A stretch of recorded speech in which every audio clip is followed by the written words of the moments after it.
পাপড় গ্রাম, যে গ্রামের মহিলাদের প্রধান জীবিকাই হলো এই পাপড় তৈরি করা। ভোর 3টে থেকে ওনারা কিন্তু পাপড় তৈরি করেন, রোদে শুকোতে দেন। চারিদিকে পাপড়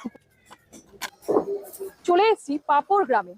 আমাদের তো খাবার শেষ পাতে পাপড় দরকার হয়, সেটা বিয়ে বাড়িতেই হোক, অনুষ্ঠানেই হোক, বা নর্মাল বাড়িতে খাওয়ার পরেই হোক। কিন্তু এই পাপড়গুলো কিভাবে তৈরি হয় জানেন? কতটা কষ্ট করে, কতটা পরিশ্রম করে তারপরে এই পাপড়গুলো তৈরি হয়। চলুন আজকে ঘুরে দেখা যাক এই পাপড় গ্রামে। কিভাবে আসবেন এই পাপড় গ্রামে? শিয়ালদা থেকে ট্রেনে করে চলে আসতে হবে শ্যামনগর। শ্যামনগরে 4 নম্বর প্ল্যাটফর্ম ক্রস করে চণ্ডীতলার টোটো ধরে চলে আসবেন চণ্ডীতলায়। এখানেই কিন্তু চারিদিকে শুধু পাপড় আর পাপড় তৈরি করা হয়।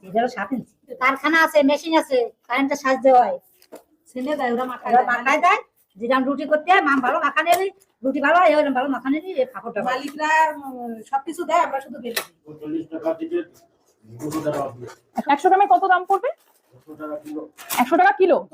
মালতী কর্মকার, 73 বছর, 35 বছর হবে। আর আমাদের কেজি কিলো দরে পয়সা আমাকে লাগবে 18 টাকা করে দিচ্ছে। আমাকে 10 কেজি 12 কেজি বেশি 20-25 কিলো করেন, তাদের মাছ বেশি আছে। এখানে চারিদিকে দেখতে পাচ্ছি পাপড় শুকোতে দেওয়া রয়েছে।